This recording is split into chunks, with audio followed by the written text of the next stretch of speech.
Okay, तो अब देखेंगे कंजेनिटल एंड डेवलपमेंट कैटरेक्ट। सबसे पहले कैटरेक्ट होता क्या है? This development of any opacity in the lens. Okay, development of any opacity in the lens, it is known as cataract. अब congenital और developmental cataract होता किसकी वजह से है? It occurs due to disturbance, okay, any disturbance during normal growth of lens. जो normal growth of lens हो रही होती है उसमें अगर कोई भी डिस्टर्बेंस हुआ तो it will lead to formation of cataract. अब एक है कंजेनिटल कैटरेक्ट और दूसरा है डेवलपमेंटल कैटरेक्ट। कंजेनिटल कैटरेक्ट होता है it is present before birth, और developmental cataract it is present after birth. Okay, from infancy to adulthood, इन दोनों के बीच में कहीं पे भी हो सकता है developmental cataract, in short after birth. अब न्यूक्लियस जो होता है उसके टोटल 4 लेयर्स होते हैं। अंदर के 2 कौन से होते हैं? एम्ब्रियोनिक और उसके बाद फीटल। तो जो कंजेनिटल कैटरेक्ट होता है वो कौन से 2 न्यूक्लियस में होता है? एम्ब्रियोनिक और फीटल। जबकि डेवलपमेंटल कैटरेक्ट वो बाहर के 2 न्यूक्लियस में होता है, एक है इन्फेंटाइल और एडल्ट न्यूक्लियस। ये था कंजेनिटल और डेवलपमेंटल कैटरेक्ट का बेसिक डिफरेंस। डेवलपमेंटल कैटरेक्ट भी प्रेजेंट तो हो सकता है बर्थ के टाइम में, लेकिन सब क्लिनिकली प्रेजेंट हो सकता है। साइंस और सिम्टम्स ये बाद में दिखने का स्टार्ट होता है। सबसे पहले कैटरेक्ट की definition: development of any opacity in the lens, it occurs due to disturbance during normal growth of the lens. Congenital और development: congenital present before birth, occurs in inner two nucleus, embryonic and fetal, while development cataract occurs after birth, present in outer two nucleus, infantile और adult। अब इसकी etiology देखते हैं। तो सबसे पहले most commonly तो कंजेनिटल और डेवलपमेंटल दोनों cataract they are idiopathic, they have idiopathic etiology। Almost 33% cases are idiopathic. Second etiology हुआ है हेरिडिटरी। अब hereditary can be associated with systemic disorder और या फिर विदाउट सिस्टमिक डिसऑर्डर। अगर कोई भी सिस्टमिक डिसऑर्डर प्रेजेंट नहीं होगा then it shows autosomal dominant trait. जबकि अगर कोई सिस्टमिक डिसऑर्डर होगा तो वो कौन सा होगा? एक क्रोमोसोमल डिसऑर्डर हो सकता है, दूसरा स्केलेटल डिसऑर्डर, क्रोमोसोमल स्केलेटल, दूसरा CNS डिसऑर्डर और लास्ट है रीनल डिसऑर्डर। जो क्रोमोसोमल डिसऑर्डर हुआ है डाउन्स सिंड्रोम के ट्राइसोमी 21 डाउन्स सिंड्रोम। जो स्केलेटल डिसऑर्डर वो है स्टिकलर सिंड्रोम। जो CNS सिंड्रोम है वो है सेरिब्रो ऑक्यूलोफेशियल सिंड्रोम,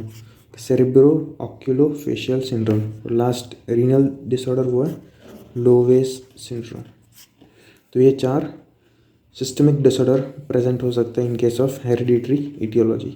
क्या क्रोमोसोमल डिसऑर्डर जो है डाउन सिंड्रोम, स्केलेटल डिसऑर्डर जो है स्टिकलर सिंड्रोम, CNS डिसऑर्डर जो है सेरिब्रो ऑक्यूलो फेशियल सिंड्रोम, और लास्ट में रीनल वो है लोवेस सिंड्रोम। ये थी पहली 2 इटियोलॉजी, इडियोपैथिक और हेरिडिटरी। अब उसके बाद थर्ड है वो है मैटरनल फैक्टर्स। मैटरनल फैक्टर का एक निमोनिक है ड्रीम, DRIM। स्पेलिंग चेंज है ड्रीम, DRIM। डी से ये है ड्रग्स। अब कौन कौन से ड्रग्स हो सकते हैं? एक कॉर्टिकोस्टेरॉइड, दूसरा है थालीडोमाइड, कॉर्टिकोस्टेरॉइड और थालीडोमाइड ये ड्रग्स। फिर आर से है radiation, radiation can cause congenital cataract. R हो गया रेडिएशन। आई से है इन्फेक्शन। मोस्ट कॉमन जो इन्फेक्शन होता है वो रूबेला, फिर टॉक्सोप्लाज्मोसिस, साइटोमेगालोवायरस, हर्पिस वायरस। इन सबको मिला के हम बोलते हैं टॉर्च इन्फेक्शन।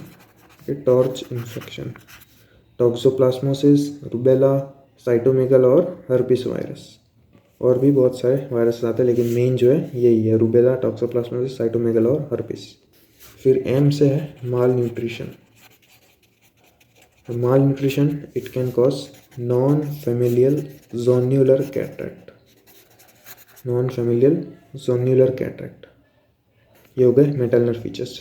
निमोनिक है ड्रीम, टी से ड्रग्स, आर से रेडिएशन, आई से इन्फेक्शन जिसमें TORCH infection, toxoplasmosis, rubella, cytomegalo और हर्पिस इन्फेक्शन, एम से माल न्यूट्रिशन।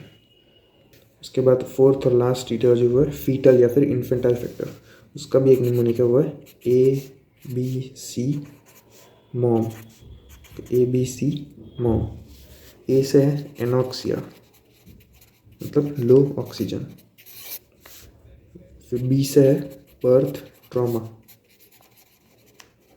कि ड्यूरिंग डिलीवरी अगर कोई ट्रॉमा हुआ वह बर्थ ट्रॉमा। सी से है कंजेनिटल एनोमलीज, जो हमने पहले सिंड्रोम्स देखे थे like down syndrome, लोवेस syndrome, myotonia, ये सारे कंजेनिटल एनोमलीज। फिर यहाँ पे भी एम से है माल न्यूट्रिशन। यहाँ पे माल न्यूट्रिशन ड्यूरिंग इन्फेंसी या अर्ली चाइल्डहुड, और ये वाला जो माल न्यूट्रिशन था ये था malnutrition during pregnancy maternal factor में, ये malnutrition during early childhood. फिर ओ से है ऑक्यूलर डिसीज, और लास्ट में एम से है मेटाबॉलिक डिसऑर्डर्स। मेटाबॉलिक डिसऑर्डर्स कौन से हो सकते हैं? एक है गैलेक्टोसीमिया, फिर दूसरा गैलेक्टोकाइनेस डेफिशिएंसी, और लास्ट है नियोनेटल हाइपोग्लाइसेमिया। ये 3 मेटाबॉलिक डिसऑर्डर्स है, गैलेक्टोसीमिया, गैलेक्टोकाइनेस डेफिशिएंसी और नियोनेटल हाइपोग्लाइसीमिया। अब ऑक्यूलर डिसीज कौन सी हो सकती है? जो मेन इंपॉर्टेंट है वो ये 4 है। एक है PHVP मतलब persistent hyperplastic primary vitreous, okay, persistent hyperplastic primary vitreous. दूसरी है एनआईरिडिया, एब्सेंस ऑफ आइरिस। थर्ड है anterior chamber cleavage syndrome. Last है रेटिनोपैथी ऑफ प्रीमेच्योरिटी। ये सारे हैं फीटल या इन्फेंटाइल फ्रैक्चर। ए से एनोक्सिया, बी से बर्थ ट्रॉमा, सी से कंजेनिटल एनोमलीज, एम से माल न्यूट्रिशन ड्यूरिंग अर्ली चाइल्डहुड, ओ से ऑक्यूलर डिसीज और एम से मेटाबॉलिक डिसऑर्डर्स। मैटरनल फैक्टर में ड्रीम, फीटल या इन्फेंटाइल फैक्टर में ABC मॉम। ये थी इटियोलॉजी। ओके, अब देखेंगे types of congenital and developmental cataract. ये उसका मॉर्फोलॉजिकल क्लासिफिकेशन है। सबसे पहला है कंजेनिटल कैप्सुलर कैटरैक्ट, दूसरा है पोलर कैटरैक्ट, थर्ड है कंजेनिटल न्यूक्लियर और लास्ट है जनरलाइज्ड कैटरैक्ट। कंजेनिटल कैप्सुलर मतलब कैप्सूल में ओपेसिटी होगी, तो उसके 2 पार्ट है, एंटीरियर कैप्सुलर कैटरैक्ट और posterior capsular cataract. Congenital capsular में एंटीरियर और पोस्टीरियर कैप्सुलर। वैसे ही पोलर कैटरैक्ट में भी एंटीरियर पोलर कैटरैक्ट, दूसरा है पोस्टीरियर पोलर कैटरैक्ट। ये हो गए 2। उसके बाद कंजेनिटल न्यूक्लियर, उसके आगे भी और 4 सब डिविजन्स हैं। एक है कैटरैक्टा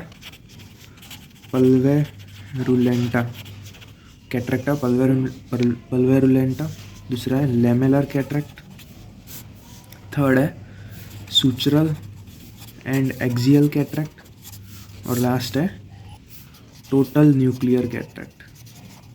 कंजेनिटल न्यूक्लियर के cataracta pulverulenta, lamellar cataract, sutural and axial cataract and total nuclear cataract.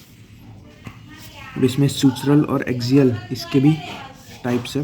वो कौन से है शॉर्ट में? एक फ्लोरीफॉर्म कैटरैक्ट है, दूसरा कोलेरिफॉर्म कैटरैक्ट है, थर्ड स्पीयर शेप्ड कैटरैक्ट है, फोर्थ है एंटीरियर एक्सियल एम्ब्रियोनिक कैटरैक्ट और लास्ट है dendritic sutural cataract. Okay, floriform, coralliform, spear shaped, anterior axial embryonic cataract और डेंड्राइटिक सुचरल कैटरैक्ट। ये हो गया कंजेनिटल न्यूक्लियर पूरा। उसके बाद जनरलाइज्ड कैटरैक्ट में कौन से? एक है कोरोनरी कैटरैक्ट, दूसरा है ब्लू डॉट कैटरैक्ट, थर्ड है टोटल कंजेनिटल कैटरैक्ट और लास्ट है कंजेनिटल मेम्ब्रेनस कैटरैक्ट। ये हो गया कैटरैक्ट का, कंजेनिटल एंड डेवलपमेंटल कैटरैक्ट का morphological classification. Main congenital capsular, फिर पोलर, कंजेनिटल न्यूक्लियर और जनरलाइज्ड। इसमें से जो मोस्ट इंपॉर्टेंट है वो है ये पोलर कैटरैक्ट, दोनों एंटीरियर और पोस्टीरियर, उसमें से भी पोस्टीरियर मोस्ट इंपॉर्टेंट। फिर कंजेनिटल में से एक लेमेलर, इट इज़ मोस्ट इंपॉर्टेंट। फिर जनरलाइज कैटरैक्ट में कोरोनरी और ब्लू डॉट कैटरैक्ट। ये 4 most important types of cataract.